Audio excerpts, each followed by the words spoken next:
All right. Hi, everyone. Hi. Welcome back. Be quiet very quickly. I hope everyone's doing well because you're going to have a lot of me today. We'll do our normal class till 2:20, and then at 2:30 we're going to move upstairs to room 518, and I will go over the midterm. By this point, you should have all picked up your exam. If you haven't, in the 10 minutes between the end of this class, the next one, go run upstairs and get it, and then you'll have a you'll have your paper that you can review. Okay. Any questions not on the midterm? I'll go over the questions during the appropriate time. Any questions not on the midterm? Yeah. So I saw they released that thing on the union yesterday. Did they release some sort of opinion, or is it just So you're asking about something your colleagues probably don't know about. So you want to explain the case to them? I don't really know what about the case. It's California, whether non-union members can be compelled to unions. Okay. So because you asked, I'll explain it. So one of the components of the First Amendment, which we'll study later this semester, is that you can't be compelled to engage in certain types of speech, right? I can't tell you you have to support this candidate, or I can't tell you have to take this political position, right? Forcing someone to engage in a speech act is very personal. The courts have held that making someone pay money is equivalent to making them speak. So saying, I'm forcing you to support this political group, or I'm forcing you to give money to that political group. That too would violate the First Amendment. One of the exceptions to this general rule the courts have carved out concerns public sector unions. That is, if you work for the state and you're a member of a union.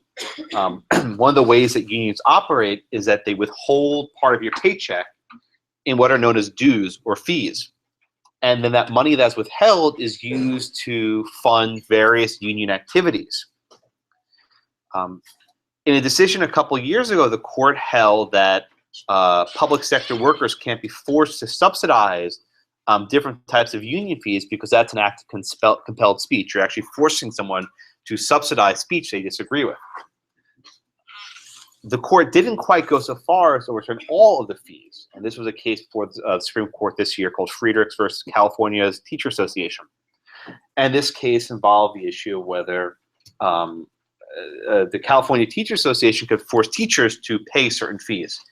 By all accounts, at the oral arguments at which Justice Scalia was present, this case was headed to a 5-4 decision against the unions in favor of the teacher, where they would have overturned a precedent from nearly 30 years ago saying that this form of compelled speech was okay. This morning, in what will probably be the first of several of these sorts of cases, the court divided by 4-4 margin. What does a 4-4 mean? The court simply affirms the judgment of the lower court without setting any new precedent. So it's as if nothing happened. The lower court decision stands, but there's no new precedent set. And to answer your question, there is no decision. There's literally a one-sentence order saying that the judgment is affirmed by an equally divided court, 4-4. There's no actual opinion published because there's no precedent being set. So will those future cases even be able to get started? Oh, absolutely. I mean, this is why I've written about this at some length, but of all the cases to go 4-4, this one is the least big deal because this exact same issue is percolating across the country. There's a case involving Chicago teachers, a case involving teachers elsewhere. This case will come back to the court when they have a full strength, so I'm not particularly worried about this case. In contrast, cases involving the Affordable Care Act, cases involving immigration, these may not come back to the court because there's only one of these. So the implications of 4-4 there are quite different. But for the time being, that's what we have from the court today. And those are the only decisions we have to report on today. I'm usually, for whatever reason, teaching during the Supreme Court releases their decisions at 10 a.m. Eastern, 9 a.m. Central. So the past couple of years, I've been teaching always whenever the court's in session, for whatever reason, and this year is no different. So I usually have to scramble and peek at the opinions while I'm teaching. Sometimes I cheat. It's okay. You wouldn't even know if I did it. You would have no idea. You really won't. I've done it in this class. You haven't even noticed. Anyway, other questions? Doesn't work when I'm teaching property. They don't really care about those cases, but I'll bring them to you for whenever we get to them here. Any other questions? All right. So we're going to continue our discussion today on the 14th Amendment and Equal Protection Clause. And in our last class, I cut to the chase and I described for you how the Supreme Court has divided classifications up based on what are known as tiers of scrutiny. When I say I cut to the chase, I mean I skipped over all the intervening discussions of how the court arrived at that conclusion. But I generally explained that the court views the sort of classification at issue as important. If there's a classification on the basis of race, the courts are very skeptical. If the classification is on the basis of gender, courts are somewhat less skeptical, but still suspicious. If the classification is based on just about anything else, I use age as an example, the courts are very differential, and they say the democratic process should control. The cases we're going to be doing today, Loving versus Virginia, Craig v. Boren, and U.S. v. Virginia, show you how the doctrine evolved to the present day. If you'll notice, the decision in Loving versus Virginia doesn't really even use the word strict scrutiny. They allude to it and they discuss it, but they don't use the word strict scrutiny. This is why I actually start you off with the Michigan affirmative action case. I go out of order because that decision lays it out for you fairly clearly. Whereas Loving v. Virginia and indeed Korematsu allude to strict scrutiny, as does Brown, but doesn't quite use that framing. Okay? So we'll go back, we'll explain to you how the doctrine of strict scrutiny developed, how the doctrine of what became known as intermediate scrutiny developed, and how both of those doctrines are applied today. Okay, any questions? Okay, so let's do the first case, Loving against Virginia. Okay, where did I finish off last time? Does anyone remember? Okay, thank you, Zachary. I appreciate the honesty. It's always refreshing when someone raises their hand right away. Thank you, sir. So, Zachary, can you run me through basically the facts in Loving, please? Okay, so basically the facts are that Mildred Jeter was an African-American female and Richard Loving, who was a white man who got married. Okay, good. That's the Jeters, yep. They in DC, and they went to Virginia to try to live. However, they were arrested and sentenced to 1 year in prison. Good. Their sentence was later vacated and said that the judge ordered them to leave the state of Virginia for 25 years, and they sued, saying that was unconstitutional. And the state pretty much just said that there was no discrimination because they were given an equal sentence. Good. Like they were both given 1 year. Good. Okay, very good. Let's walk through the facts of this case because it's actually very interesting. Some cases are very easy to remember based on the names of the parties. This is one of them. Loving, right? Love, right? It's one of the cases that's very easy to remember the name because it involves love. Actually, it's a funny, not quite funny, but so the same-sex marriage case, it's called Obergefell v. Hodges. Obergefell is a mouthful, right? It's a tough name to say. One of the parties from Tennessee, the last name was actually Loves. So instead of having Loves versus Tennessee, we have Obergefell versus Hodges. So you never know how the names of these cases quite work out. So the facts of the case are, as Zachary said, you have Mildred Jeter and Richard Loving, and they lived in Virginia, where interracial marriage was illegal. One point that I want you to file away in your mind, the statute that made their marriage illegal was called the Racial Integrity Act of 1924. The Racial Integrity Act of 1924. You'll study a case, I think, next week called Buck v. Bell. Buck v. Bell involved a Virginia situation where the state wanted to sterilize Carrie Buck because they deemed her feeble-minded. What I want you to remember when we come back to Buck v. Bell is that the same 1924 law that banned interracial marriage also banned, or actually, I'm sorry, also allowed the state to sterilize so-called feeble-minded people. This was part of a movement known as eugenics, the idea that you have survival of the fittest, and we need to have only the strongest race prevail. One, by literally sterilizing people they deemed unacceptable, and two, preventing people from marrying. Now, you may say today, Josh, what's the big deal? Why couldn't they just live together? Who cares if they're married or not? Well, today, in our legal system, there's really no legal distinction for children, whether the parents are married or not. There's none. There's really not even a social stigma anymore to have parents who are unmarried. That was not the case at the time of this decision. For much of recorded history, the children of unmarried people were deemed illegitimate, or to use a phrase, bastard children. You may have studied this in property, but illegitimate children could not inherit property. They couldn't. Illegitimate children were not eligible for various benefits. There was a strong stigma placed on children who were born from unmarried parents. So this case wasn't just about making it so that interracial couples couldn't marry. It was actually punishing the children as well, that they cannot be full citizens within society. So this was an effort actually to prevent blacks and whites from reproducing short of sterilization by saying that your children cannot be legitimate. Okay, that's been changed. There have been court decisions holding that governments cannot treat legitimate children of unmarried parents differently. That changed. Let me show you some pictures first of the loving couple. This is them, I think, around the time of their lawsuit. This is the two of them. Okay, here's one of their kids. There's another here, them playing around on the couch. There's another picture I want to show you. Oh, here it is. This is them sitting on their porch with their kids. And this was an act of defiance that you can imagine. There were people who probably want to lynch them for just sitting there happily on their porch with their kids in tow. There was actually an HBO film about a year ago. Did anyone see it? Called The Lovings, or The Loving Story. I'll just play the trailer. It's short. It's like 40 seconds.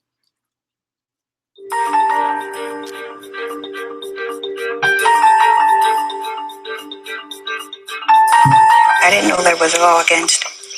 We could go away, but it's the principles, the law. I don't think it's right. They sentenced us to 1 year in state penitentiary. What are the things that can only be done together by man and wife that they can't do in Virginia? We'd pinch ourselves and say we're handling a major civil rights case. I'm not going to divorce. Maybe we lose the small battles and win the big war.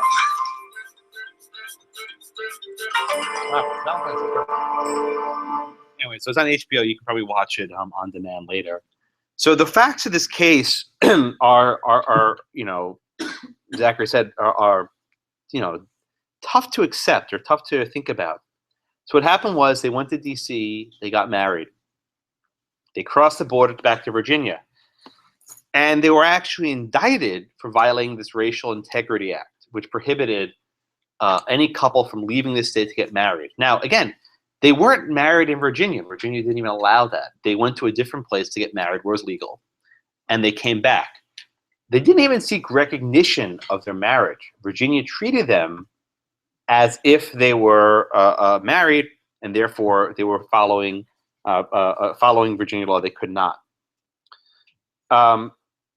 If you actually look at the facts of this case, they were arrested in the dark of the night. The sheriff broke through their door with dogs, and they literally ripped them out of their beds. They could have arrested them during the day, right? They could have arrested them during the day, but the sheriff deliberately did it in the middle of the night, burst down the door with a search warrant, and had the dogs come forward.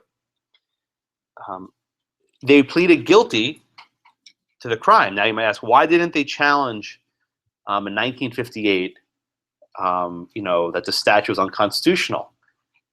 It was probably unthinkable to even do that at the time. Brown was only a couple years old. And the idea that the state couldn't prohibit interracial marriage probably either didn't occur to them, or because they didn't have to go to jail, they didn't think about it. So they pleaded guilty. They were sentenced to 1 year in jail. The judge suspended their sentence, and they said, you don't go to jail unless you leave the state for 25 years and you don't come back. Now, the message here was very clear the judge was sending. He was sending a message that any other couple that's interracially, any other interracial marriage, don't come to Virginia. I will send you out. Literally from the state under the penalty of jail. And the judge, if you notice, they actually quoted the judge's opinion. The judge said, the Almighty God created the races white, black, yellow, Malay, and red. And he placed them on separate continents. And but for the interference with the arrangement, there would be no cause for such marriages. The fact that he separated the races shows they did not intend for the races to mix. The Supreme Court doesn't usually include transcripts from the trial court, but I think they did so here to great effect. And they were trying to illustrate with very palatable cause what was motivating this statute. The Lovings left. They left Virginia and they moved to the District of Columbia. Then several years later, they filed a motion in state court in Virginia to set aside their conviction on the basis of the 14th Amendment. Now, what happened in 1963? There were a lot of new Supreme Court decisions that would actually allow them to make this case with some, potential chance of success. The state court denied their motion, and the Supreme Court of Virginia, the Supreme Court of Appeals of Virginia, upheld the statute.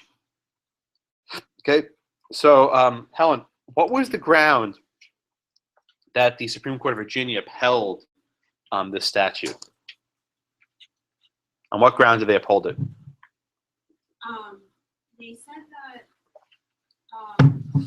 You want me to name the two statutes? What was the reasoning of the Virginia Supreme Court upholding this statute? In your own words, please. I mean, according to the statute, they just said that they're not like a white person and a colored person can't marry. Right, I know that's what the statute said. What were the grounds on which the Supreme Court of Virginia upheld that statute in terms of the Equal Protection Clause? How did that comply? Yes. I think they said because they applied the laws equally to both the colored person and the white person. Okay. The laws are equal. Very good. So let's look at the 14th Amendment, right? And let's think of Plessy, because at the time, right, Plessy was not quite good law, but it was still the prevailing doctrine. The 14th Amendment, all it says is that no state shall deny to any person within its jurisdiction the equal protection of the laws. Okay, now, what does that mean, equal protection of laws? So the way we might think of it today, and that's the way you learn in the Michigan affirmative action case, is that the government cannot make racial classifications. They must treat all races equal before the law. That's one way of reading the 14th Amendment. Another way of reading the 14th Amendment, and this prevailed for nearly 80 years, is that the law must be applied equally to people of different races. That is, if there's a crime prohibiting blacks and whites from having sexual relations, so long as the black person and the white person get the same jail sentence, that's an equal application of the laws. In this case, both Mildred and Fred, the husband and wife, were subject to the same jail sentence, 1 year. Virginia Supreme Court argued that this meant the laws were applied equally. Therefore, the state did not deny anyone the equal protection of the laws. This is effectively the Plessy argument, right? So long as they each have a separate train car that's of equal stature, the 14th Amendment is complied with. I want to understand that. I want to get that reasoning of the Virginia Supreme Court. Okay. So then, Clayton, what did the Supreme Court of the United States do on appeal? They reversed it. Okay, they reversed. On what ground did they reverse? That they were not applying it equally, and that it did. Well, but what did the court say about this business where each race is getting the same punishment? How did they address that argument? That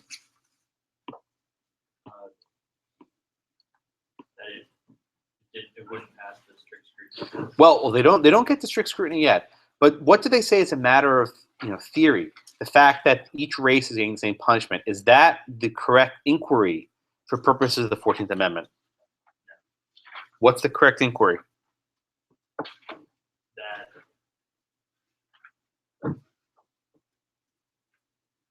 you need to look at it as a whole. That it's not equal based on an individual person, but two people trying to be equal. Okay. What do you think, Kason? How does the court go about approaching the question of how you understand the statute which punishes each race equally? How do they approach that?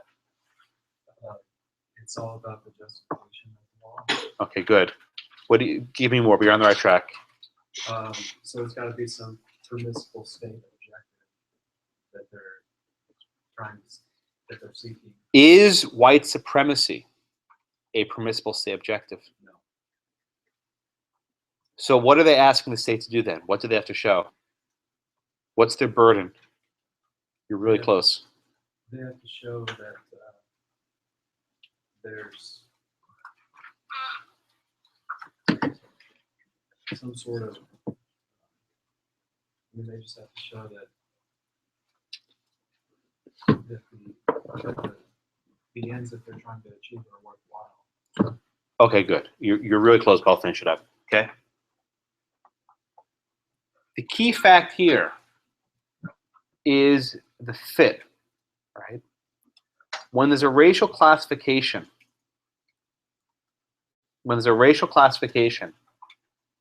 the government of Virginia must demonstrate what is it that they're trying to achieve.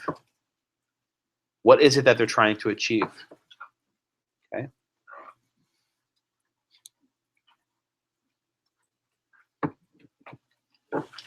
This is the question of scrutiny.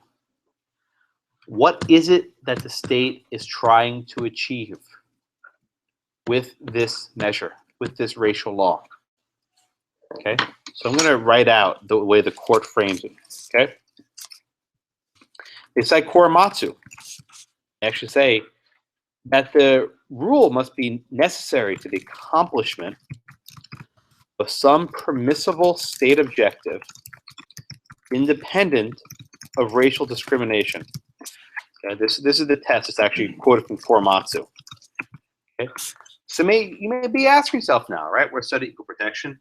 How in the world was the racial exclusion in Korematsu upheld? Right? How in the world was that upheld? We study this from the executive power perspective, but you may be asking yourself, how is it upheld? Okay. In Korematsu, the government reason why we're excluding Japanese is not because we're racist against Japanese, right? It's not because we don't like Japanese. The independent reason was to ensure the security of the homeland. That the only way to secure the homeland is to segregate the Japanese and exclude them from these areas. On this basis, even with the so-called rigid scrutiny, the court upheld the Japanese exclusionary acts. Okay? Because there was an independent state interest of national security. So let's fast forward to this case. Okay?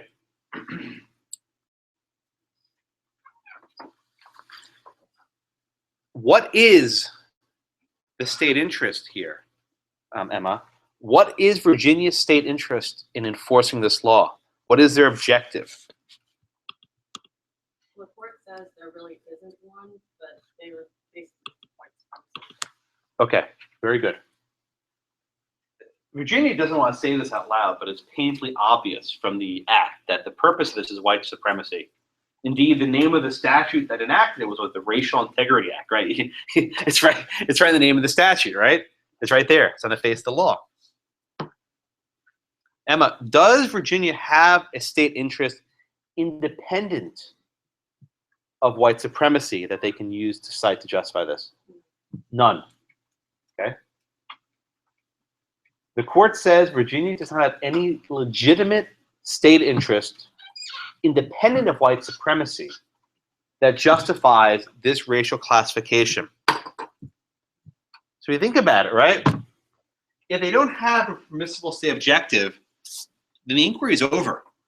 We don't even need to see whether, you know, racial, the correct phrase is miscegenation. Miscegenation refers to interracial marriage. So this is actually an you're right, a few. May not have seen this word. This is an anti-miscegenation law. I always spell it wrong. Anti-miscegenation. There it is. Okay. The anti-miscegenation law serves only the purpose of racial integrity and white supremacy. Because that's not a legitimate state interest, it cannot survive the rigid scrutiny. Okay. It does not matter that the black and white person in this couple are punished equally. This decision really represents a repudiation of Plessy, another facet. It says the mere fact that punishments are equal, that's irrelevant. When you use a racial classification, the question we ask ourselves is, what is the fit between the law, the means, and the ends? Now let me restate this in the way I wrote it for you in class last year. The strict scrutiny question asks, are the I phrase it. Okay. So whether the governmental program is narrowly tailored to serve a compelling governmental interest, and whether the governmental program is narrowly tailored to serve a compelling governmental interest. This and this, they're pretty similar. They're asking more or less the same thing. So here, what are our ends? What's a compelling governmental interest? White supremacy. That is not compelling. In fact, that's not even, okay? But let's pretend for a moment it was, right? Then you'd have to ask, how narrowly tailored is this law to achieve that goal? And indeed, if your goal is indeed white supremacy, banning interracial marriage is a pretty good way of accomplishing that. But the inquiry here stops with the second part. Because it's not a legitimate, compelling state interest, this cannot survive. Okay? So questions on the equal protection component of the loving. Any questions on the equal protection?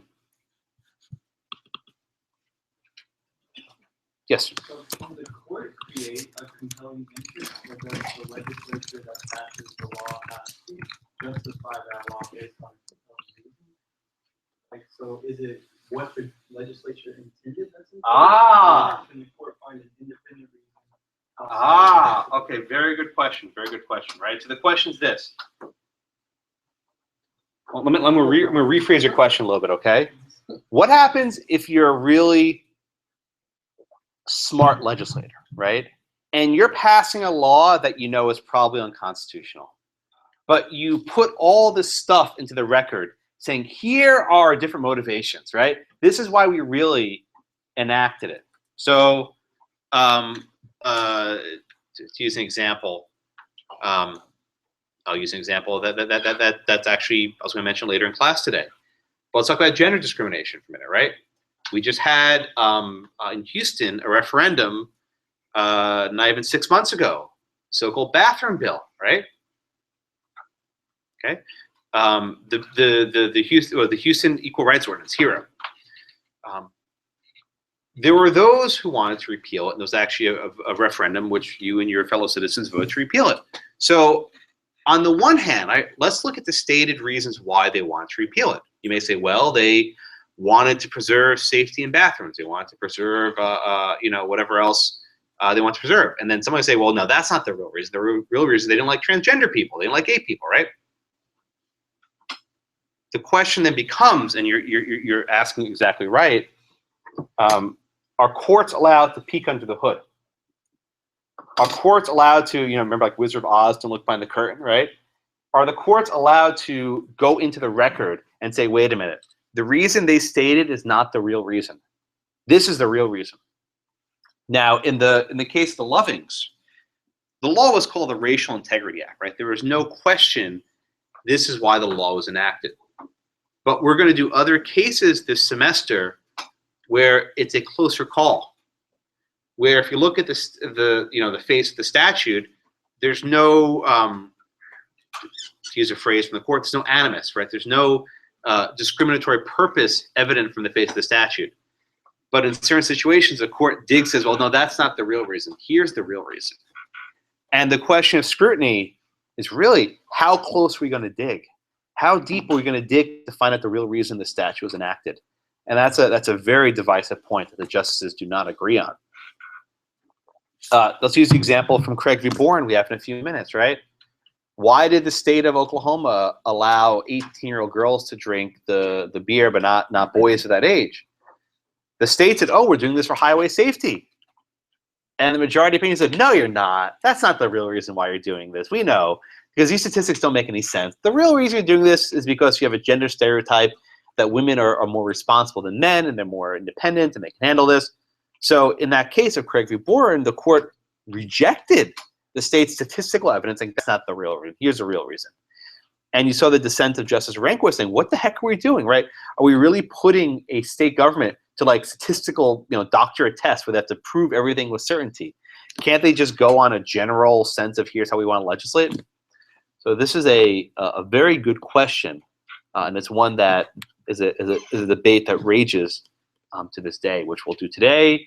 We'll do when we discuss gay marriage in a week or two. It keeps coming back up. So there are questions on the equal protection component of the Loving decision. Yeah. I feel like you actually answered this question. Oh, did I not? I don't really think you did. I usually don't, do I? I was like, so I thought That's usually deliberate also. Okay, so I mean, You can answer his question. well, I thought his question was more thinking at like what Roberts did for Obamacare. It was like, look, here's a way we can actually save the bill by save the law by, developing our own court reason behind the hood and figuring out something. So it seems like for Obamacare they did it, but not this one. You mean trying to find a way to salvage the law? Yeah. And his question was, can they even salvage it in the first place? I feel like Obamacare sort of maybe answered this question. But, Roberts did. Is that even the right way to think about it? You're asking about John Roberts? I don't know. What do you think, Scotty? No, I have a question. Okay. So John, your point's a fair one, right? How much will a court bend over backwards to find a way to uphold a statute? Yeah. This is the question of scrutiny, right? The Chief Justice in the Obamacare decision applied, what I call the unicorn tax. He basically made one by whole cloth, right? It's never been seen before. It'll never be seen again. It's a legitimate question of whether how much judges should bend over backwards to try and find a way to uphold something. Under strict scrutiny, like we see in the Loving case, the court applies it and says, listen, we're not only going to bend over backwards, we're going to bend over forward and say, we're calling you guys a bunch of racists. We're calling you out.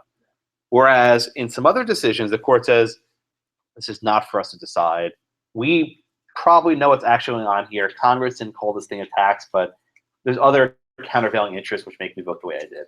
I think that's more responsive to your question. Scotty? My question is, so when it comes to applying the laws equally, as far as trying to, save the old interpretation of the 14th Amendment, is that pretty much gone by the wayside? Yeah, that doesn't exist anymore. Yeah, Marissa? To just save the statute under the scrutiny analysis, how often do you see that a savings construction being combined with scrutiny analysis? Is that a thing? No, it's really not. And the way I answered John's question was somewhat circuitous. But you don't really talk about scrutiny in terms of the Commerce Clause, the taxing power.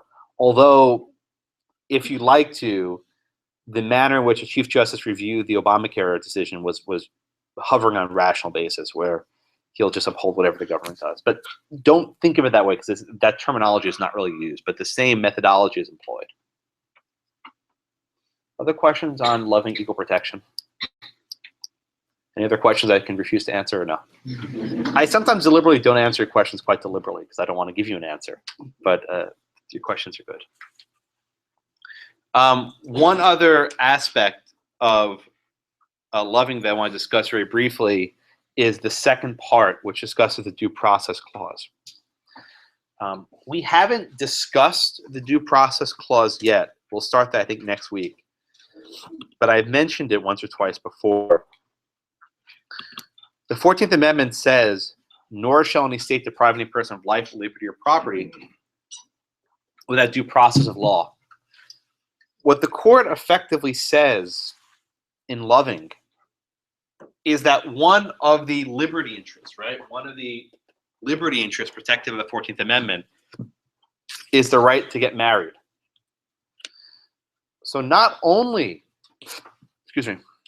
does the anti-miscegenation law violate the Equal Protection Clause, but the court throws in, almost as an aside, like a secondary argument, if you will, that it also runs afoul of the Due Process Clause, because it's depriving someone of this liberty interest. Okay? Now, I want to flag this because we'll come back to this when we do a Bergefall in a week or two. But I never know what things are. I have no conception of time. I know it's coming down the road, but I don't know days, weeks, and whatever. I know where I'm here today. I'm teaching this. But I want to mention this now because it'll probably get swallowed up when we do a Bergefall. The court says, and I'll read the quote, the freedom to marry has long been recognized as one of the vital personal rights essential to the orderly pursuits of happiness by free men. And they say later, citing a case called Skinner versus Oklahoma, marriage is one of the basic civil rights of man, fundamental to our very existence and survival. Okay, so I want to dwell on this point for a second. Kiara, why did the court hold that marriage is one of the basic civil rights of man that's fundamental to our very existence and survival? What's the reasoning there? What's going on there? I guess it's kind of difficult to saying that racial integrity was essential to the people's existence or the society. So they brought that point to kind of trump that. Well, this came from before, right? The idea that marriage was essential to the survival of the race, that marriage was a fundamental to our very existence survival. In what respect is marriage essential to our survival? It's part of our life. How? Be very precise. You're on the right track. Yes. Yes. Thank you very much. You're exactly right. Okay. And again, this is something which is difficult for us to fathom today, where marriage and legitimacy doesn't matter. But for much of recorded history, the purpose of marriage, it's often called institution, but the reason why marriage existed was that it encouraged procreation of children in a family. Okay? The reason why the law created such a stigma of parents who didn't get married was they were trying to encourage parents to stay together for the purpose of their children. The supposition was a child with a mother and father had a better chance of success than a child with one parent or a child with unmarried parents. So the reason why all these courts and discussions say that marriage was essential to our existence was that it was essential to the reproduction of the race, right? That the institution of marriage actually encouraged responsible procreation.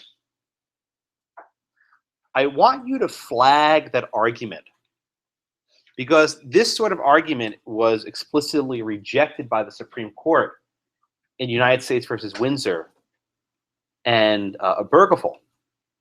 The idea that marriage is valid because it encourages responsible procreation of children, the court said that that is not a valid state interest, and indeed it's based on hateful animus against gays and lesbians, that this tradition existed, that as it exists now, it's inspired by animus. So it was a rejection of this state interest, in part, that led to the invalidation of the various marriage laws. So when you get to that, we read a Bergefall, keep in mind that the original reason why all these cases people quote about marriage being essential wasn't about love, right? It wasn't about people loving each other. It was about having children, right? People forget that part. So the second part of the Loving analysis was explicitly tying marriage to procreation. That was the thrust of the opinion. And what the court says is Mildred and Fred are equally capable of reproducing. That works. DNA, works like that as a people of the same race, and that there's no valid reason why they two of them cannot produce.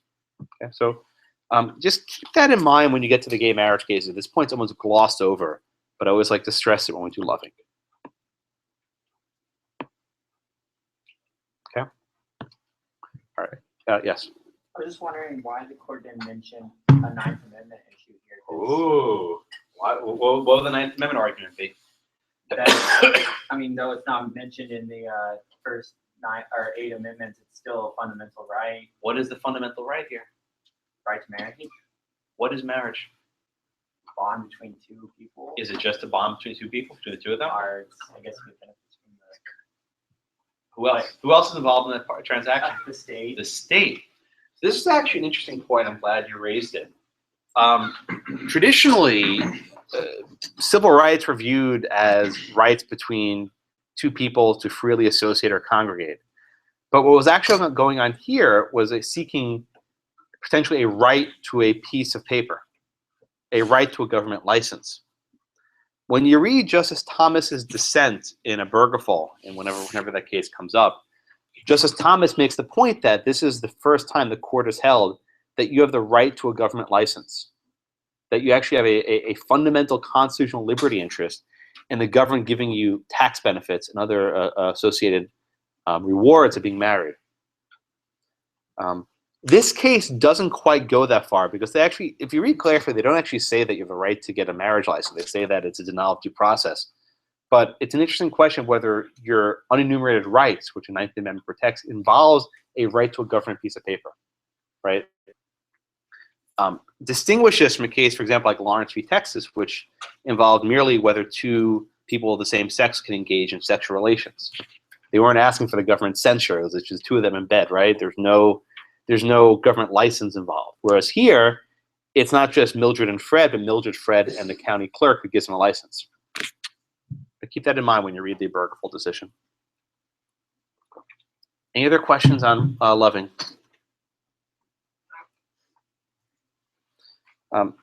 So for the most part, when a racial classification is at issue, the court invalidates it. It's almost automatic. There was an expression by, I think it was Justice Marshall. It's called strict in theory, right? Strict in theory, but fatal in fact. That once you get to this rational basis review, once you get to the strict scrutiny review, the government loses. And indeed, in one of the note cases after your case called Johnson versus California from 2005, the California prison system would segregate prisoners based on their race.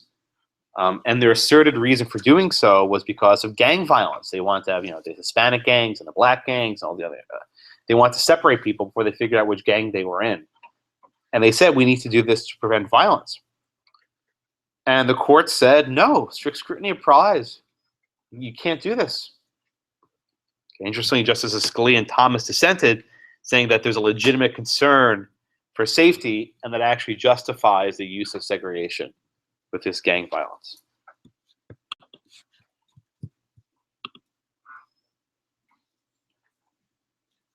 Okay. Questions? Questions on Loving or racial discrimination?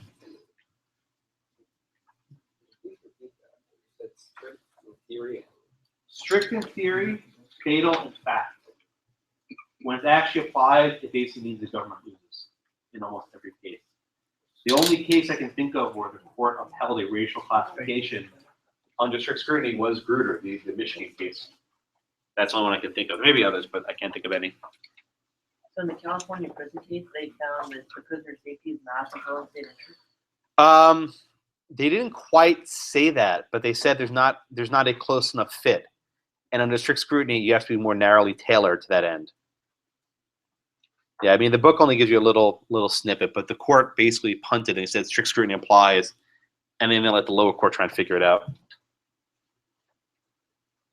Other cases I'm loving are racial classifications. No? All right. Let's move on to sex discrimination, gender discrimination. So you'll recall that one of the first cases we actually studied, this is one that makes someone very upset, was Bradwell versus Illinois. And this was a case involving a female lawyer who sought admission to the bar in Illinois. She brought her challenge not under the 14th Amendment's Equal Protection Clause, but under the Privileges or Immunities Clause. Now, you'll recall that the Slaughterhouse case and Bradwell were decided, I think, on the same day or the same week for sure. And in the Slaughterhouse case, the court held the Privileges or Immunities Clause had no meaning. So Bradwell didn't actually bring it under the 14th Amendment, Equal Protection Clause. So from Bradwell until about the 1970s, any classification that was based on gender was subject to intermediate scrutiny. I'm sorry, subject to rational basis scrutiny. Any classification that's subject to gender was given this sort of rational basis scrutiny. And as I've described to you before, with rational basis scrutiny, the government basically wins. Okay, with rational basis scrutiny, the government wins. So long as a government can identify some reason why the statute may be constitutional, it's upheld. However, starting in the 1960s and leading to 1970s, there was a very strong social movement to litigate cases involving gender discrimination. And actually, one of the lead progenitors of these was actually Justice, or then Ruth Bader Ginsburg, now Justice Ginsburg. And she worked for the American Civil Liberties Union's the Women's Rights Project. And their goal was to bring a series of cases that would hopefully go to the Supreme Court that would try to illustrate why laws that classify on the basis of gender are bad. So one of the first cases, and it's mentioned in the Boren case, is called Reed versus Reed. And it was actually a property dispute. The facts of the case were like this. Idaho law said that if there was some sort of dispute between a husband and wife, the law should presume the husband will be the executor of the will. It was basically a baked-in presumption to the law where it favored the man over the woman. And in a very divided opinion, which is reflected in the court today, the court said that this sort of gender classification should be subject to a heightened scrutiny. Okay, they didn't quite go full on with intermediate, but they went close to it. A couple years later, in a case called Frontiero versus Richardson, you had a case like this. If you had the husband who was in the Air Force, okay, and his wife was living on base, the wife would get certain sorts of benefits and certain, job placement and, certain benefits, right? However, if there was a female member of the Air Force and her husband was living on base, he didn't get the same sorts of benefits. So the law presumed that if the husband's in the benefits, the husband's a member of the service, the wife is a housewife, she needs his help. But if it was a female member, well, the husband can get his own job. Right? So you see how the law actually disadvantaged men. This was the strategy, right? This was the strategy of the ACLU. They said, let's not find laws that are making women worse off. Let's find laws that are making men worse off. And in the case of Frontiero versus Richardson, the court invalidated the regime, saying there's no reason why the state should have one set of rules for Air Force wives and a different set of rules for Air Force husbands, that they should be treated in all like respects. There's no reason why you can't apply the same rule, okay? This brings us to the case of Craig against Boren. And this is actually a photograph taken in 1996 on the 20th anniversary of the case. The case actually was brought, and that's actually Justice Ginsburg there. She's very short. So one of the based on their seating. So last week, I tell you this, I was sitting so close to the stage last week I couldn't see her. She keeps getting smaller, it seems, over the years, but this is a 20 years. So this case actually arose, Craig v. Boren, from this place, the Honk and Holler grocery store, which was in Oklahoma. The Honk and Holler, right? What a name. And the purpose of this suit was to challenge an Oklahoma law. Okay, so David, you want to tell me what this law did? The Oklahoma law? The Oklahoma law, it stopped,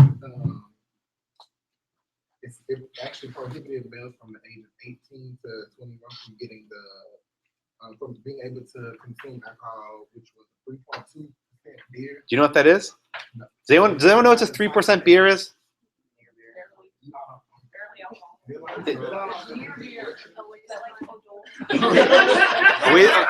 A waste of money, okay. All right, shh. I talk about alcohol at 1 o'clock, everyone gets excited. The bar awaits you after your review session. So that'll be your old bar review. So Oklahoma had this special type of near beer, 3% beer, that apparently, from what you I've never had it, but from what you tell me, is not particularly, it's awful. It's not particularly alcoholic.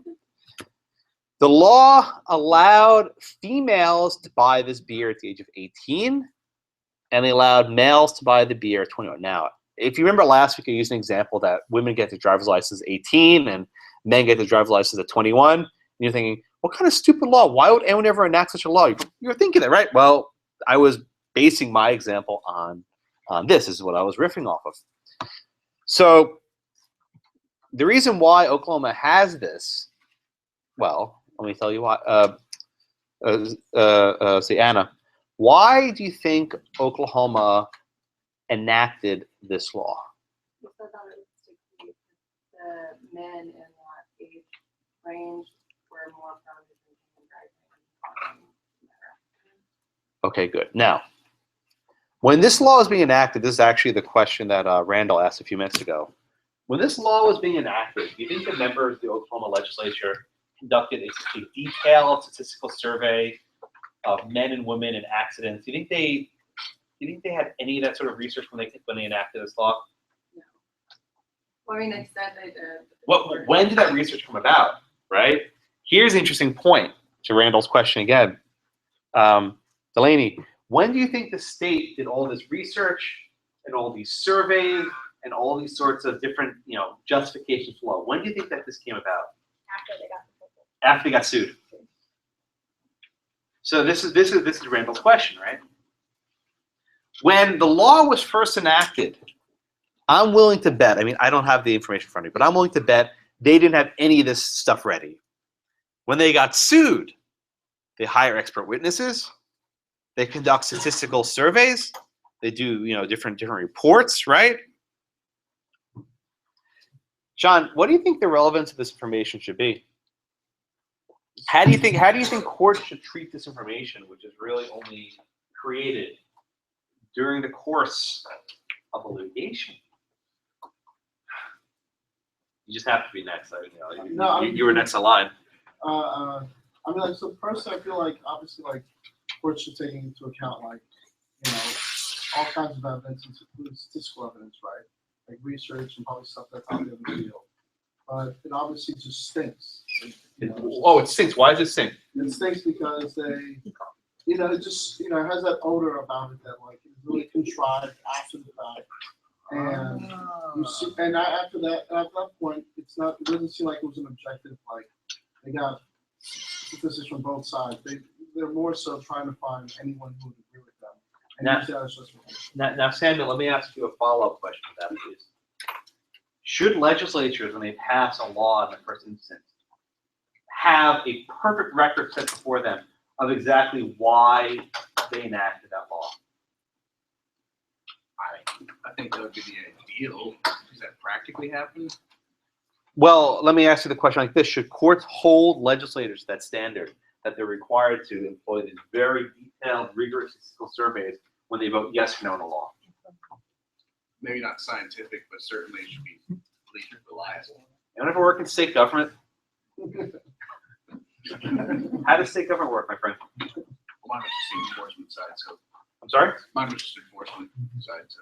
Yeah, but I mean state legislature. But everyone ever worked in the state legislature? How laws are passed? It's sausage, right? Luis, you know? Tell me. Well, I mean, I came up with ideas for laws based on public opinion, because that's what the legislator, Was this detailed, rigorous statistical ideas? no, No, what was it based on? public opinion. What your constituents wanted? Exactly. Okay. Want to add something? I would say it's also related to who supported the bill. So if your friends are supporting that bill, then we need to look at that. I remember researching and like, oh, that guy supports it. All right, we're good with it. So here's how local government works, right? It's very easy for us to sit here in a law school, as did Justice Brennan in his chambers, and say, wait a minute. The members of the Oklahoma legislature did not give proper consideration of the full statistical evidence. Like John said, you know, they didn't consider it, right? Should courts be given that sort of burden to the legislature? Or would it just say, government, do whatever you're going to do, and if the people don't like it, they'll vote you out. If you don't like the bills, you get voted out. Or do you go based on public opinion? What scrutiny does is it puts to the test the legislator. It says, what were you really thinking?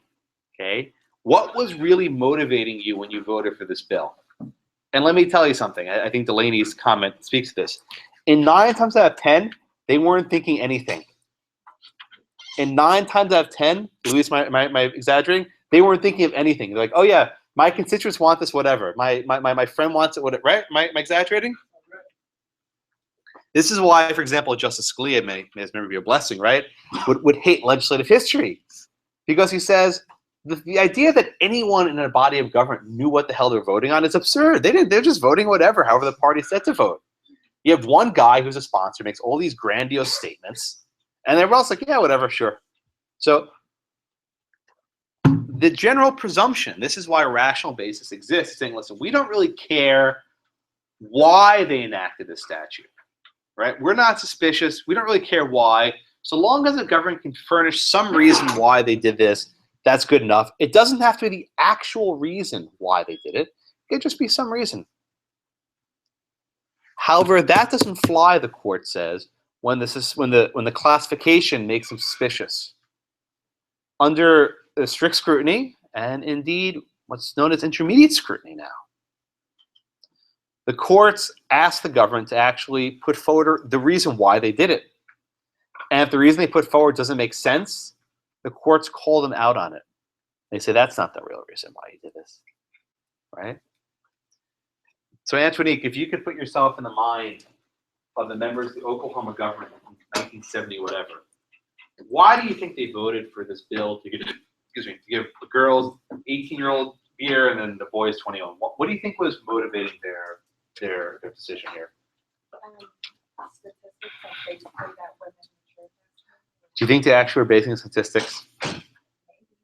What do you think they were basing it on?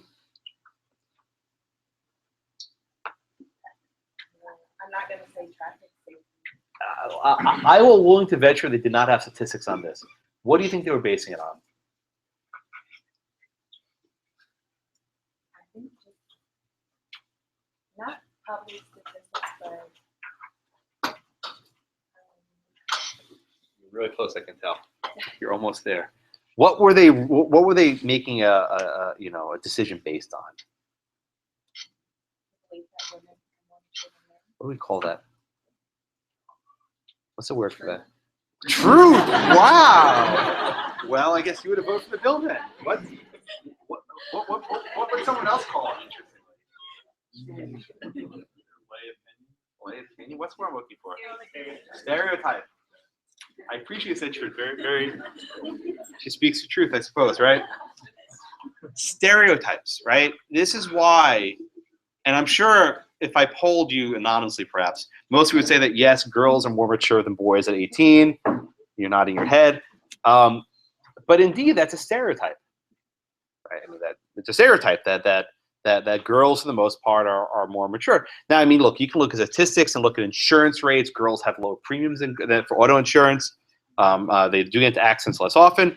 But what the court says here is that this law is premised on a gender stereotype. They don't believe that this was premised on statistics, and I'm almost positive there were no such statistics rendered when this law is being enacted. So I think any of the people actually vote on statistics, they can know 0.2%. They don't know what the hell this stuff is, right? But what makes this law enacted was the idea that women were more mature and that they were less likely to engage in this sort of behavior. Okay. This was a starting point of the court's analysis. They don't say this outright, but Justice Brennan alludes to it, where he basically says this law is based on gender stereotypes. This may not be a particularly harmful stereotype, the idea that girls are more mature. But the notion of basing a law on a stereotype is what gets the court up in arms. Because other stereotypes are not so good, perhaps. The idea, for example, in Reed v. Reed that women can't be executors of property. Or the issue in Frontiero that you know, women are supposed to be housewives, but men are not, right? These are the same sorts of stereotypes. So what the ACLU was trying to do is saying, listen, even if a stereotype is not particularly, you know, insulting, Anthony proudly said it's true, right? Fine.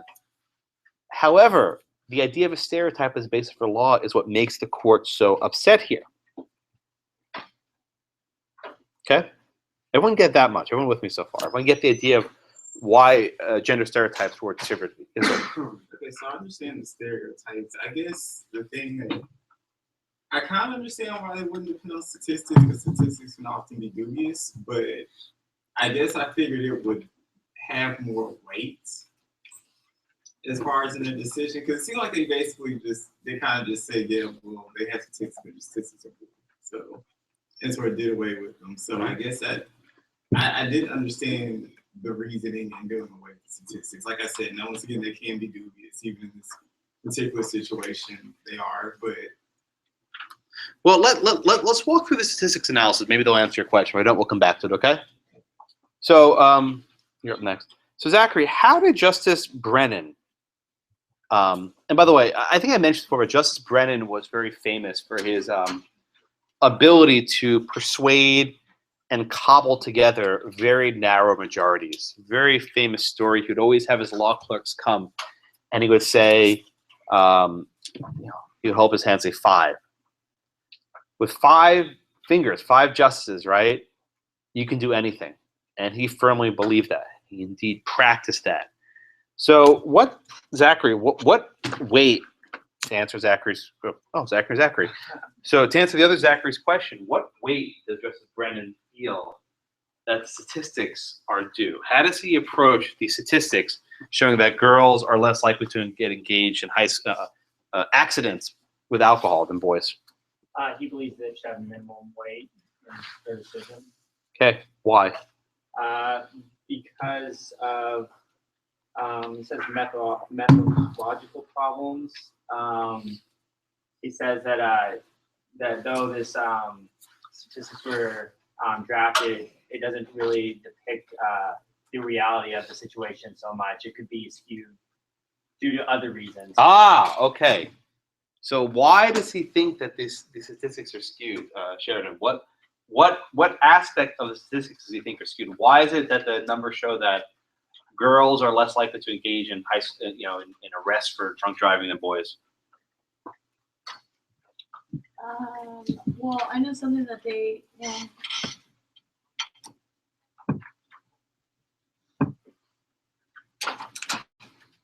I'm sorry. Can you ask that question again? Why does Justice Brennan think that the statistics show that girls are less likely to get to drunk driving than accidents than boys, or get arrested for drunk driving than boys? Well, I mean, kind of going off what Zach said, that there was kind of a different motive than to actually show that it was highway safety. You're answering a different question. Why do you think the statistics are skewed that girls are less likely? Does he actually think it's because girls are more mature? Sorry, Anthony. Does he actually think girls are more mature? No. Then why does the statistics show that girls are less likely to get arrested for drunk driving?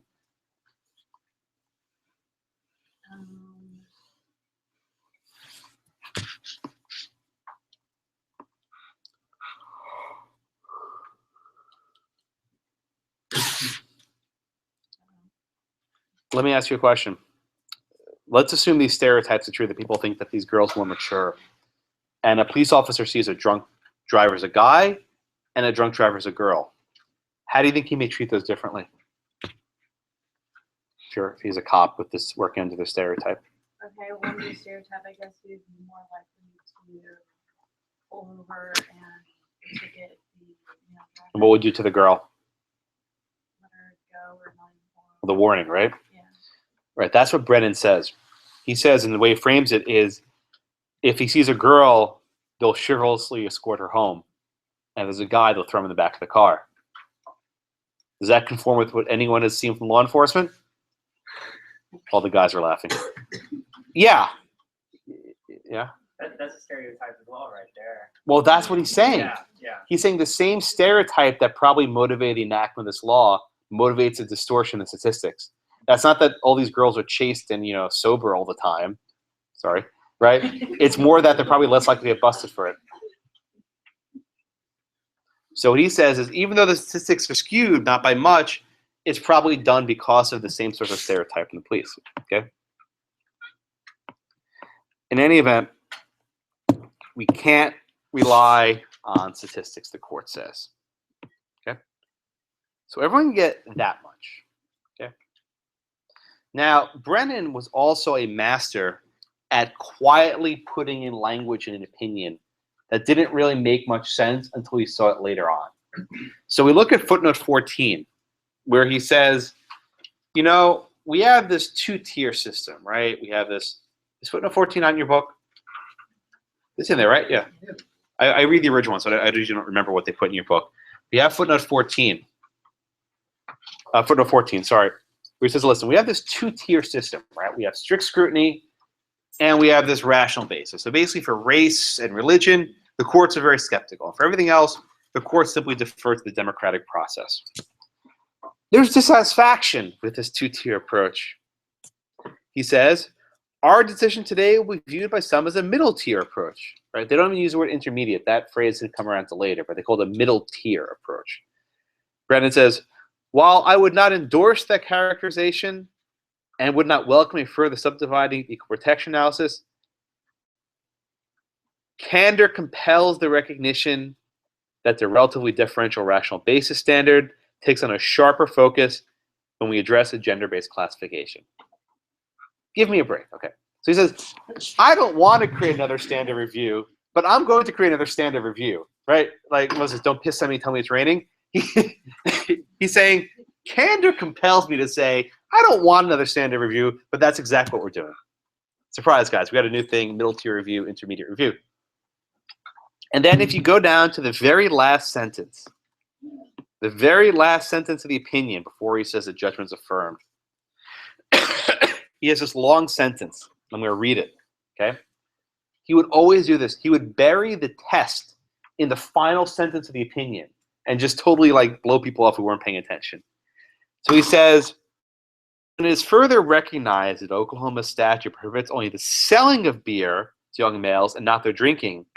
The beverage once acquired, even after purchased by their 18 to 20-year-old female companions, comma. Okay, highlight this next part.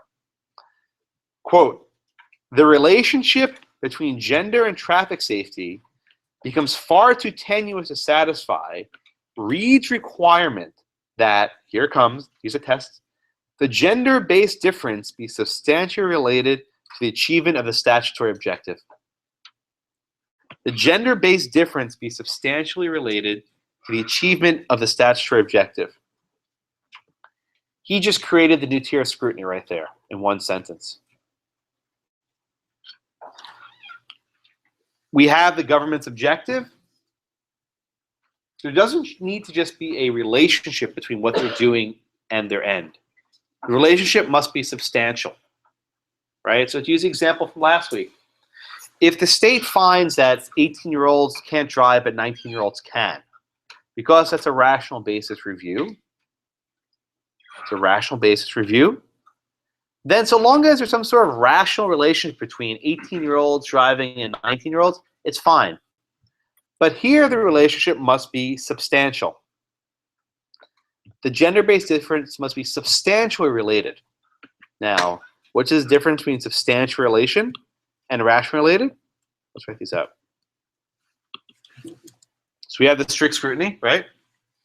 We have intermediate scrutiny. We say that the whether the governmental program is substantially related to serve an important governmental interest. Okay. What's the difference between narrowly tailored and substantially related? Well, narrowly tailored is probably stricter, but substantially related is also pretty important. You have to find a substantial fit, a strong fit between the means and the ends. And then compare this to the rational basis scrutiny. Whether the governmental program is rationally related to serve a legitimate governmental interest. Okay. So here we have these three types of fits. With strict scrutiny, there must be narrow tailoring. And again, for narrow tailoring, think of like a suit that's custom made, not like this one that fits you very nice, right? Then with intermediate scrutiny for gender, there has to be a substantial relationship. What does that mean? The courts can decide whether the means, the ends have a tight enough fit. However, with rational basis, so long as there's a rational relationship, that you can even make something up that could make sense. It doesn't have to be the real relationship. You fit it. By inserting this new middle tier approach, the courts created a window for judicial review of gender classifications and how good the fit is. Okay?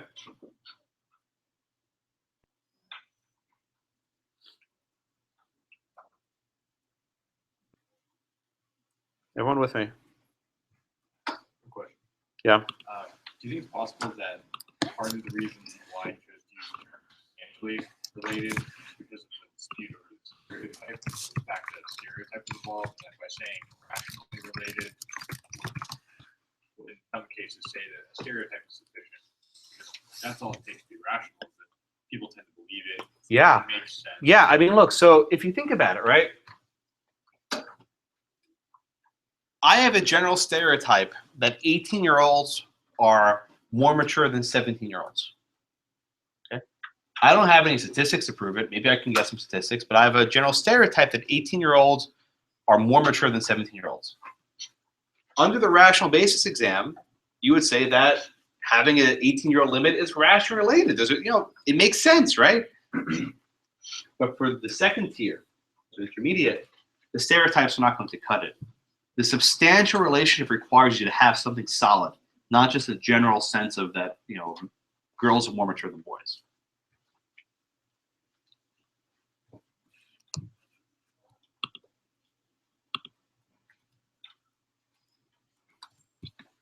Okay. Yes, ma'am. You said something more solid, but they have this evidence. So Something more what? I didn't hear what you said. You said they need something more solid. Solid, yeah. Okay. So even though they have the evidence, it doesn't work because So here's the important point, right? And this is actually the point that Justice Rehnquist raises in his dissent. Strict scrutiny requires very solid evidence. What the court does here is effectively strict scrutiny. What Justice Rehnquist says in dissent is that you're basically requiring the government to have a statistical degree, right? A doctorate in statistics. No government, and then Delaney and Louis can attest to this, no government officials ever put that much work into passing a law.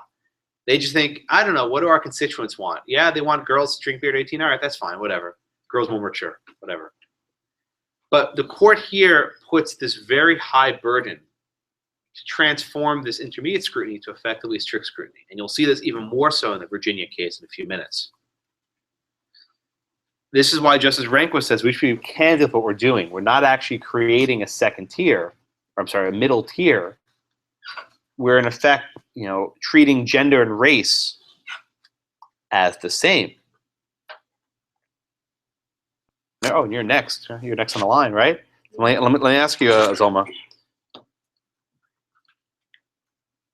Is there a possible reason why the state could treat people differently based on their race. Is there any conceivable legitimate reason why people should be treated differently on the basis of race? Well, the affirmative action case said otherwise, didn't it? Okay. Let me ask you, you're saying? I'll get back to you in a second. So let me ask you this question. Is there a conceivable legitimate reason why the state could treat people differently on the basis of their gender? How?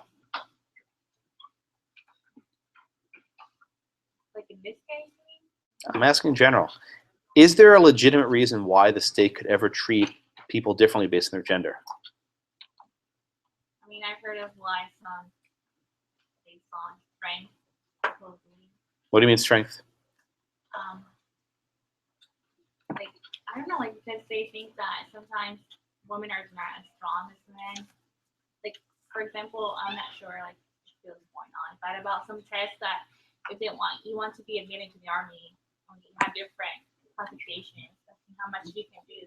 It's different for men and women. Marissa, let me ask you, are there any legitimate reasons why the state would ever want to treat men and women differently? Specialized statutes differently by women. I'm asking an example. I mean, is that what you're asking? You call it a statute, whatever you want, but is there any reason why the state could actually treat men and women differently? I can think of two reasons. Okay, give me them. Periods and pregnancies. Period. Okay. I've never used a contraceptive. I've never had a period. I don't know what these things are like. You can specialize statutes, like health codes even, right? Like every state has a health code governing contraceptives and like medical care for women. Good. For example, the Affordable Care Act, which we discussed ad nauseum, has been called the Women's Health Amendment, which specifically say that women have certain health needs that men don't. I think Merz identified two of them. It's certainly true that not all women can reproduce. It's certainly true. But it is true that no men can, without any sort of intervention. So this is the question, right? Many scholars argue that race and gender should be treated identically for purposes of equal protection. That is, race is strict scrutiny, therefore gender should be given strict scrutiny. But as the VMI decision recognized, there are certain differences based on gender, involving reproduction and otherwise, that make men and women inherently different. That distinction may not hold up in court for much longer, as we'll probably see in a few other cases. But one of the issues that was presented itself with the Houston Equal Rights Ordinance was so-called bathroom provision, the idea that in public bathrooms, can you limit a person's entrance to their biological birth, that is the gender listed on the birth certificate, or if a person identifies otherwise as a different gender. And this regime would seem to countenance that perhaps one of the reasons why men and women may be treated differently in the eyes of the law is for purposes of bathrooms. You know, it sounds trivial, right? Bathrooms and showers and things of that nature. We're going to see a court case that's already been filed in North Carolina. And one of the challenges is that North Carolina effectively prohibited local jurisdictions from allowing people to use bathrooms that are different than the gender listed on the birth certificate. And we will see in the very, very, very near future whether the court rules that this amounts to a form of gender discrimination that's unlawful. So the gender discrimination, the VMI case, and the Craig v. Boren, the court invalidated it. But it'll be a very interesting development to see if the courts find that gender discrimination also invalidates laws concerning bathrooms. Okay. So any questions on that? Yeah. I know this has been going on forever, but just out of curiosity, with regard to the restroom issue. With regard to the what issue? The restroom, the bathroom. Bathroom, okay. It's my understanding that the bathrooms are separate for gender privacy, not in terms of discrimination. What difference does it make? Well, the facilities are pretty much the same. It's not like the ladies' restroom are paved and the men's aren't. In men's rooms don't have couches in them usually. So one at a time. Right. So the issue, Dan, is this. if you limit bathrooms to a person based on their birth certificate gender, some people don't identify as the gender they were born with, right? They may wish to use a different bathroom. You are then basically forcing them to go into a bathroom that they don't identify with, right? So you can imagine a person who, by all outward appearances, looks like a female, but the person's birth certificate says male, and you're forcing that person to go into a men's room. So the argument basically is that you're discriminating against a person on the basis of her gender. So the privacy issues, right?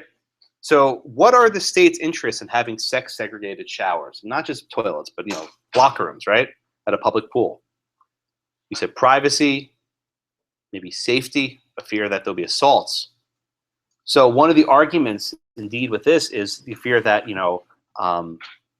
all these men will sneak into the ladies' room and go in there for the purpose of engaging in leering and staring and sexual assaults and whatever else. So I can imagine in the inevitable court case, the question of evidence arises.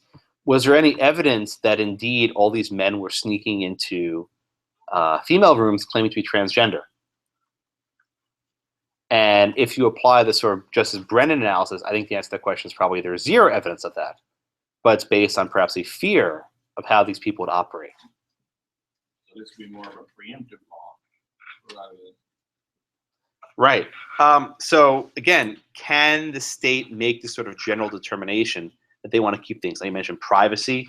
Well, the state can erect stalls, get rid of urinals. I'm not joking. I've actually seen law professors say the way to solve this is to limit urinals, have only stalls. Yep. I actually, you even see bathrooms today where they're just stalls and there's a row of sinks as well for men and women alike. They even have those sorts of bathrooms today. Other questions? Yeah. Does the law distinguish between gender and sex? Because we seem to be equivocating if we're using it interchangeably, but transgender issue makes this gender more of a social construct, whereas sex is biological. The law does not recognize social constructs for the most part. The law recognizes, for the most part, what a person's birth certificate says.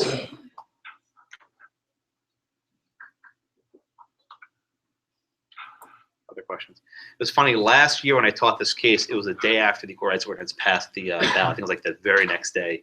The timing was quite fortuitous.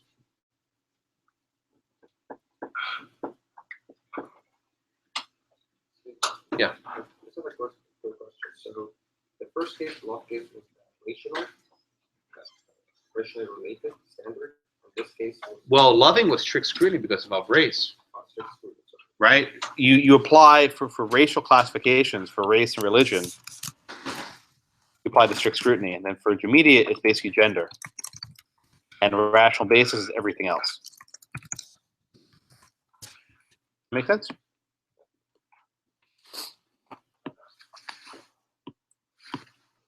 Okay, any other questions on the majority opinion? Justice Powell, who's always somewhat of a moderate, concurs, saying, well, I have reservations about this, but yeah, sure, I agree. And that's how you get to enough votes.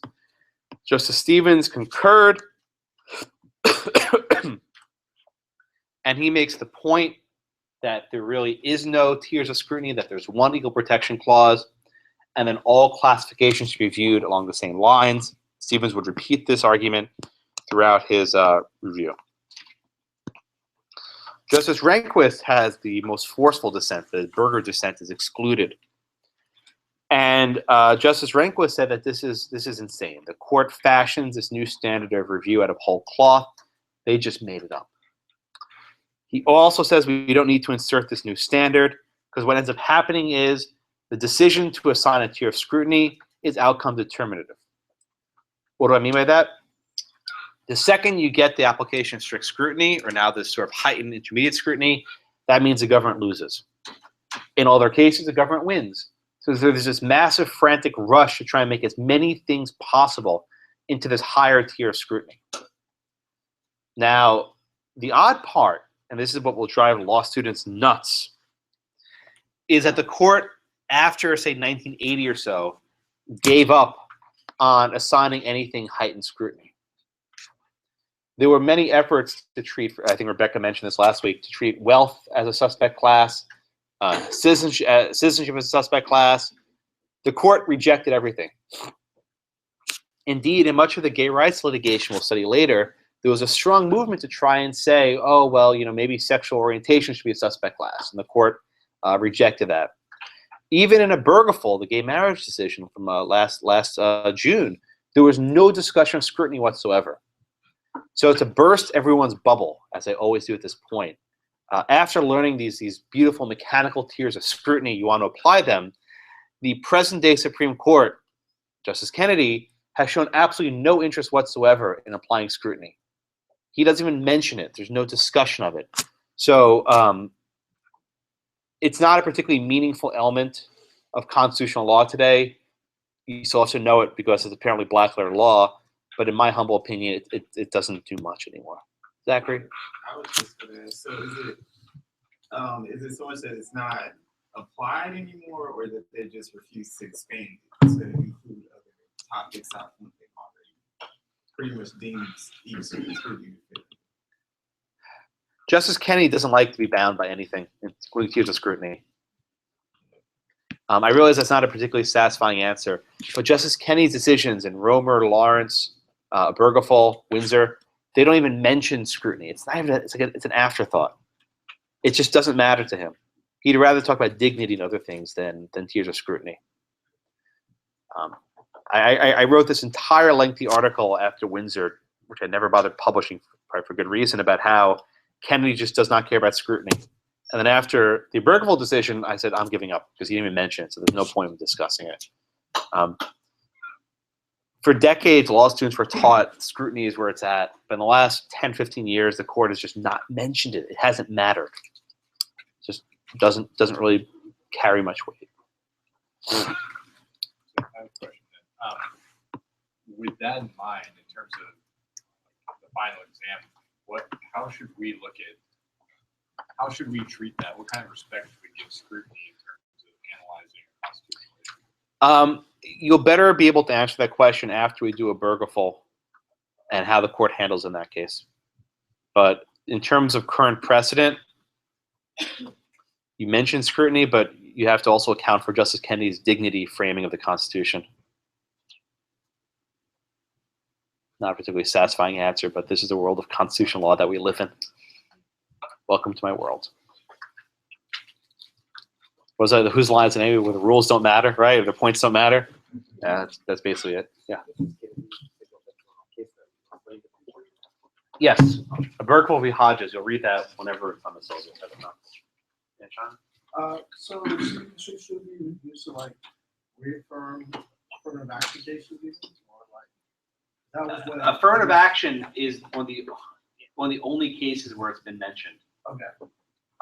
But in terms of Lawrence and Windsor and a Bergefell, it just doesn't come up. The court does not like scrutiny anymore. It's lived past its expiration date.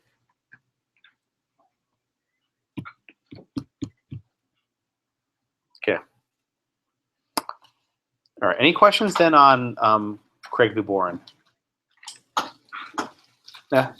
Was this case ever like cited, or was it just like around the time this decision happened? Like, wasn't there a lot of like, I guess, like this was like the new wave of like feminism, right? Like the social movement, everything, and then you had the Equal Rights Amendment. Oh, I was going to mention that in a minute. I'm so glad you did. Tell me about the Equal Rights Amendment. What was that? Well, historically, what I understand about it is that like, in the 70s, you had a lot of activism, which I guess like was preceded by the 60s, where you had more, I guess, like young people, going out and protesting against, and wanting sort of increased civil rights. Then women started, going to college, becoming more well educated. We had a lot of scientific advancements. So women just started, creating a coalition, and they in Congress they lobbied for this amendment that says that men and women should be treated equally. Was it ratified? Can I find it in my Constitution? It's introduced in every single congressional session symbolically, but it's never been ratified. Why do you think it was never ratified, Melissa? Oh, Roe v. Wade. No. Before Roe v. Wade. Why do you think it was never ratified? Why wasn't it ratified before Roe v. Wade? Why was there no longer a need to ratify the amendment after we did the cases like this? I only understand the policy implications. I don't know why legally it didn't get passed. I have- Think. Why do you think it was no longer necessary to amend the Equal Protection Clause? Well, we have this- Think about it.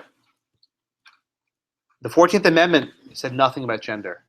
And for years, the court said that the 14th Amendment says nothing about gender. You have two options of changing the Constitution. One's harder than the other. Option A is getting 2/3 of the states to propose an amendment, or 2/3 of both houses of Congress to propose an amendment, and 3/4 of the states to ratify. That's hard. Option B is to get 5 justices to say we now apply intermediate scrutiny to the 14th Amendment for gender. Which is easier? Mirza, which is easier?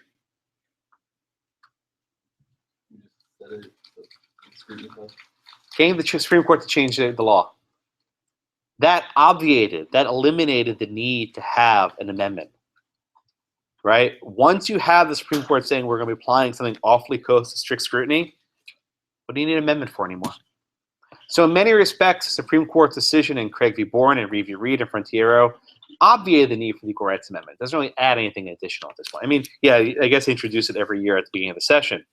Okay?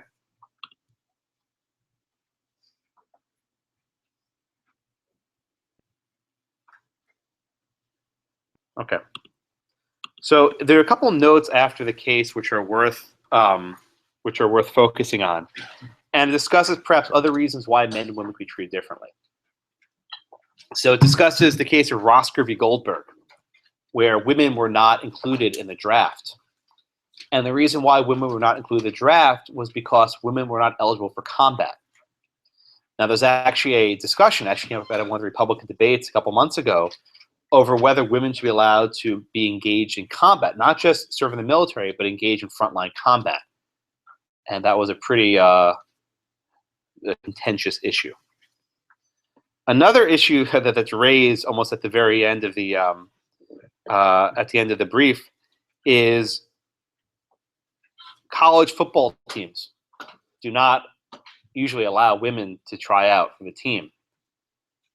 Would the UT football team be required to let women onto the team, or even try out? I don't know if they make whatever, but were they allowed to make them try out? College education under Title IX says you have to have equal facilities, but doesn't mean that the men and women play in the same teams. So something for you to think about.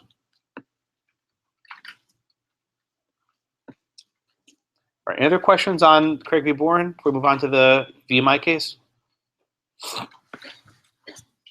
Okay. Who was I up to? Heidi, you want to tell us about the VMI case, please?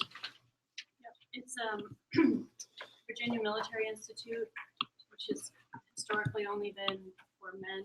Mm-hmm. And there was a female high school student that wanted admission Good. to the school, and they denied it because Okay. Yeah, keep going. And so it went to the Fourth Circuit, and they proposed a parallel program for women. And I know that was struck down as something that they didn't think would be a viable option. Okay, very good. Lexus, let me ask you this question. Why did the state argue that they needed to have a boys-only school? Why did the state argue that they could not allow girls into this program?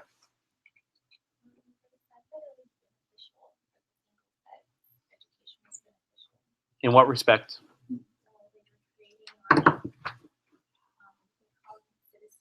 Citizens, yeah, it sounds, yes. How did they create these citizen soldiers, Alexis?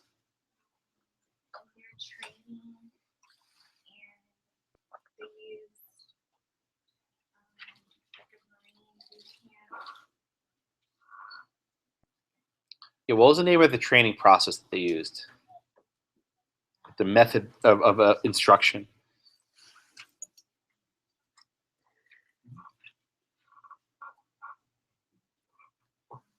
Got it. Ryan? I think the line was that it features physical rigor, mental stress, absolute equality of treatment, and a bunch of other things, which I think kind of the mentality was like maybe only men could hold up to that standard rather than. Well, it wasn't just that only men could hold up to it. What was it? They were doing it in the old English style adversative training. Adversative, right? The idea is basically this: did anyone actually go to military academy? I went to military high school. You want to tell us about it? Did you have this sort of methodology? It did, but women had to be allowed in, and I have some pretty strong opinions about this case and the impact of integrating women into these systems. There's so much that has to change. Bathrooms have to change. Locker rooms have to change. Boarding has to change.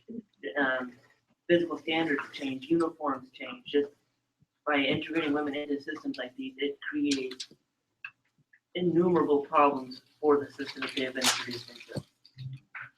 Okay. So the process of this adversative training,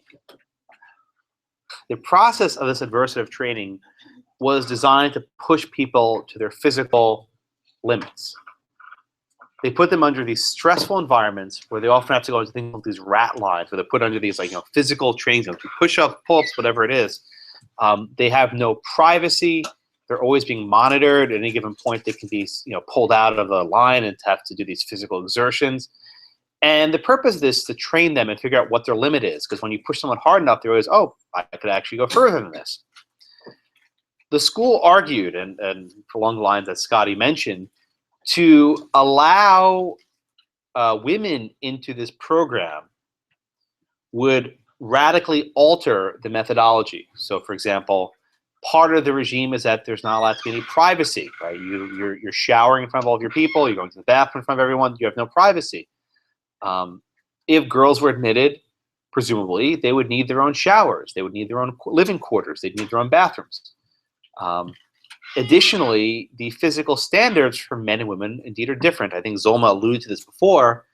For example, to enter the military, there are different standards for men and women involving, pull-ups versus flex arm hangs, or different physical timings for runs. This often comes up with admissions for firefighters. For example, the timing by which men have to run a mile is less than the time by which women have to run a mile. That there are different physical standards that are in place here. So Virginia basically argued that were they to allow women in, it would radically change the approach by which this sort of education is administered. With regards to the physical standards too, a lot of times there's a gross disparity. I mean, it's not running the mile a few seconds slower. I mean, some of these schools, it's 2 or 3 minutes. They get extra time to run the mile because so few women apply to these schools that they have to make the physical standards substantially lower. And when you run in formation, a lot of times they can't keep up because the men are held to such a higher physical standard. Okay, right. So the school basically argues, and I don't think the court really rejects, right, that they will have to change their approach to education.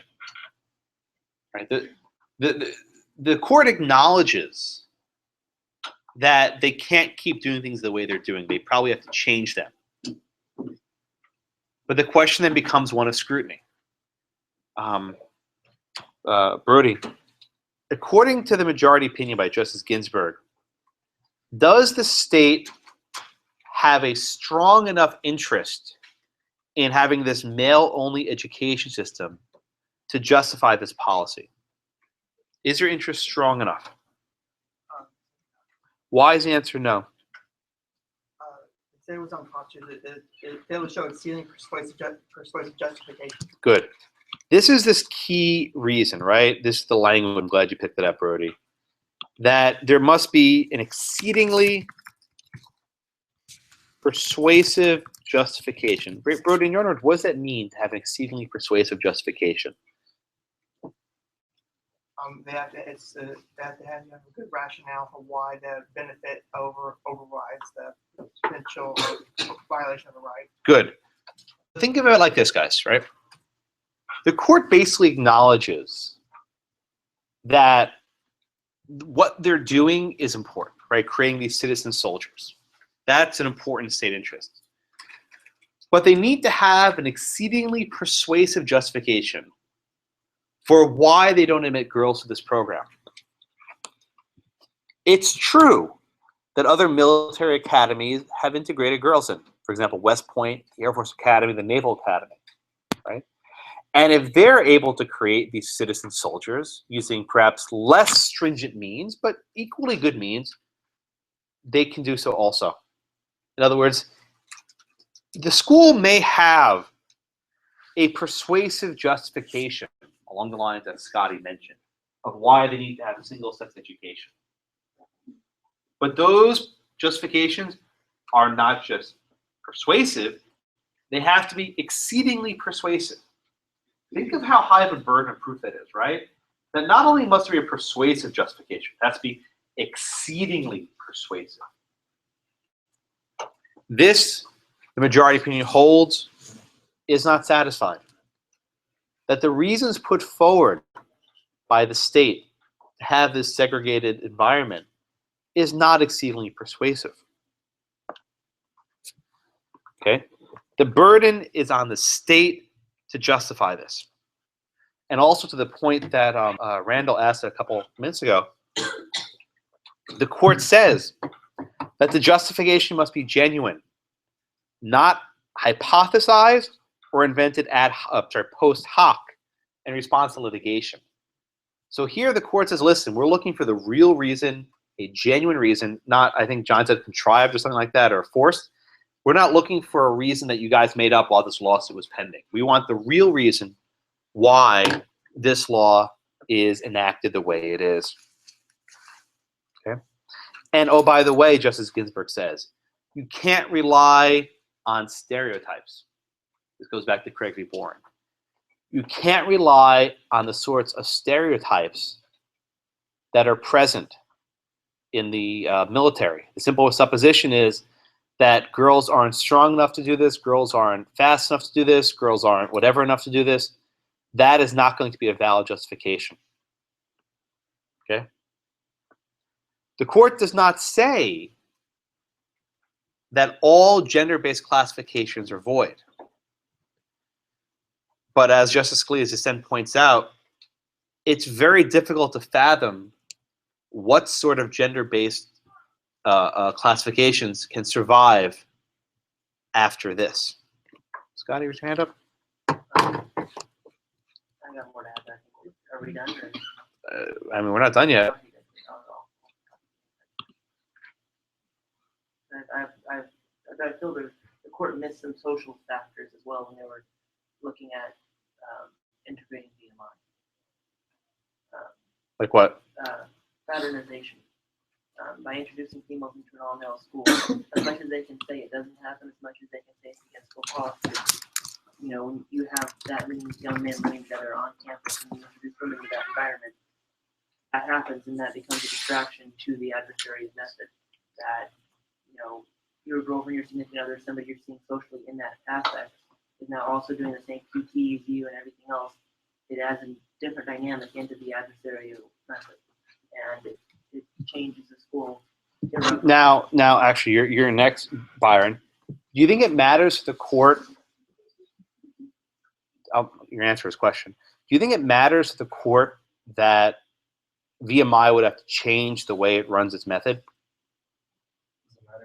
Do you think the court is troubled by the fact that they would have to alter the living quarters and the showers and the bathrooms, whatever else? Do you think it matters to them? Why do you think it doesn't matter to them? Because they probably don't look at it at the operational level. They're just looking at the, What do you mean operational level? but they're not going to be looking at like the install.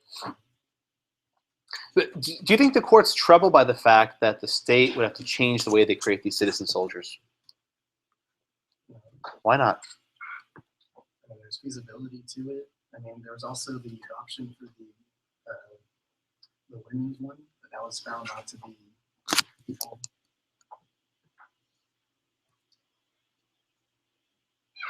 Okay. What's going on here is the court basically says, if you need to change your program to comply with the 14th Amendment, then you're going to change your program. Right? If it's so important to create these citizen soldiers, then you need to find a more narrowly tailored way of accomplishing that. You can't do it under these rationales. Okay? It's often the case where the court's reviewing a law of constitutional magnitude, and the government says, wow, it'll be really inconvenient for us to change a law, and it will alter what we have to do to change this law. And the court says, okay, go do it then. Even though this was one of only a couple military academies left that were still sex segregated. Okay, Scotty, what does the court think about this other school, this Virginia Women's Leadership Institute at Mary Baldwin? They were not a fan. They felt it wasn't prestigious, and therefore the girls were being denied an equal opportunity to become these prestigious soldiers by going to what they saw was a lesser school. Exactly. So what Virginia tried to do is create a women's-only institution at Mary Baldwin College, which is an all-girls school. But the court invalidated that, saying that that's not an adequate substitute. Okay. So any questions in the majority opinion? The key aspect of the majority is that now intermediate scrutiny has this exceedingly persuasive justification that not only must the means be substantially related to the ends, but the government must give an exceedingly persuasive justification. My friends, there's not much of a difference between this and strict scrutiny. The sort of high-level review puts women and men on the same level as racial classifications. There's not much of a difference. Okay. Christina, by the way, does anyone know the reason why Justice Thomas didn't participate, why he recused in this case? Well, it wasn't his son. I think it was his nephew. Yeah. Well, he went to the VMI. Oh, I'm sorry. You're right. It was his son. It was his son. I mixed up the head here. It was his son from his first marriage, yes. So, yeah, Thomas's son actually went to VMI. So you can imagine how he would have voted in this case. Okay, very good. You corrected me. I appreciate it. The dissent by Scalia. Okay, Christine, what was Scalia's dissent? What was the thrust of Scalia's dissent? Basically, he talks about that he doesn't like the scrutiny tests. Basically. What does he not like about the scrutiny tests?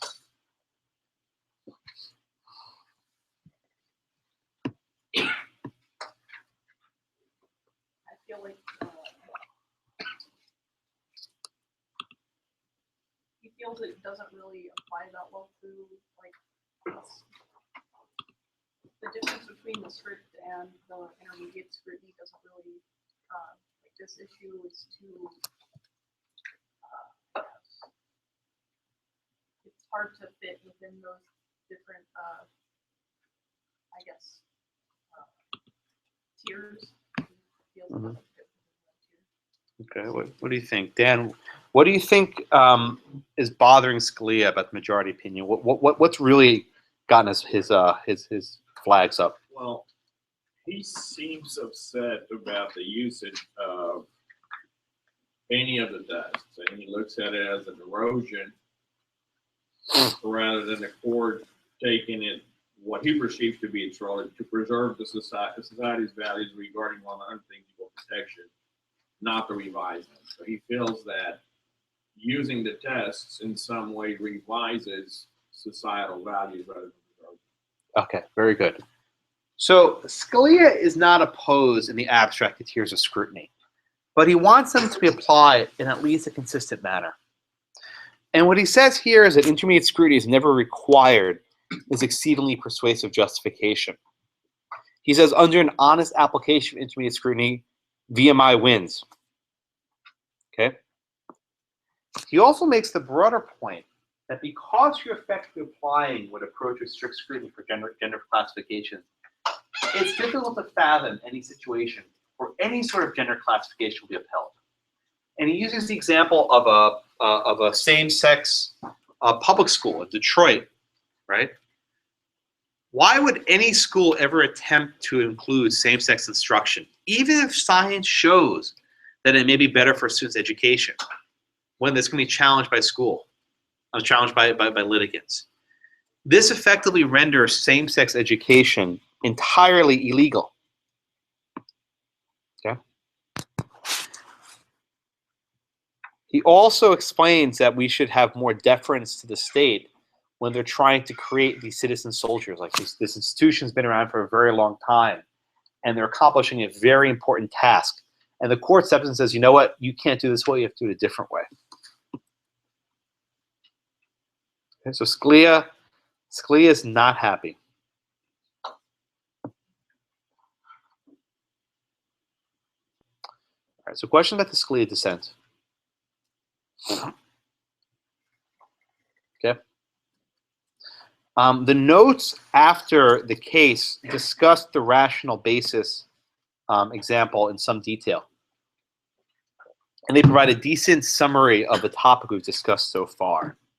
The important point that I want you to take away from that is for most classifications that are not race, religion, or gender, virtually everything else, whether it's a classification on the basis of age, whether it's a classification treating optometrists who have medical licenses different than opticians, the courts will not second guess why some people are treated differently from the law. So one of the cases mentioned is a case called Williamson versus Lee Optical. Williamson versus Lee Optical. And the case were like this. It said, only licensed optometrists, that is people who have a medical degree, are able to fit lenses. Right? They're able to, actually put lenses on your face and fit them. Even though any random optician who has, 5 minutes of training can figure it out. Is there a good reason why the state passes this law? Of course not. This is a law that's meant to be a reward for the monopolists, right? For the people with the licenses, right? This is a law meant to reward these monopolists. Okay. However, the court says because this is not some sort of suspicious classification, we will apply rational basis scrutiny.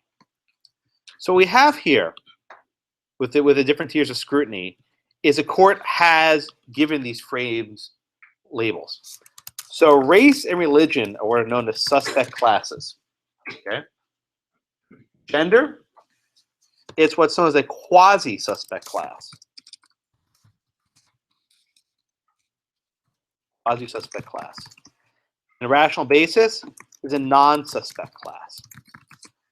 So when you're thinking about the Equal Protection Clause, you have to articulate the correct standard of review. And if we're dealing with a suspect class, you give it strict scrutiny. If you're dealing with a quasi-suspect class, give it intermediate scrutiny. And if you give it rational basis, it's for a non-suspect class.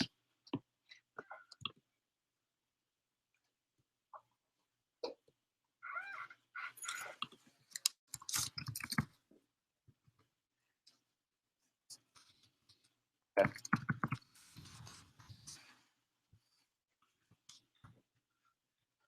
You won't get that much.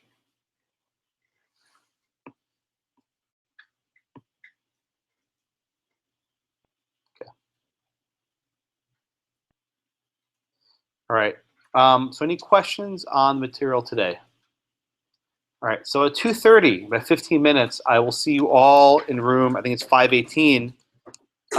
Please show up. If you don't come to this review session, it might be a while before I find time to actually review it one-on-one. So you should make sure you come to this because this is for your own benefit. If you come, I'll answer other questions, but if you duck this and just because you don't want to come, I may be a little bit slow in getting you a private review session. Okay, I'll see you soon.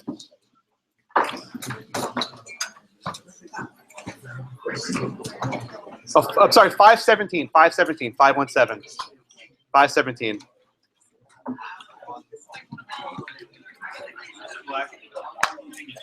An hour.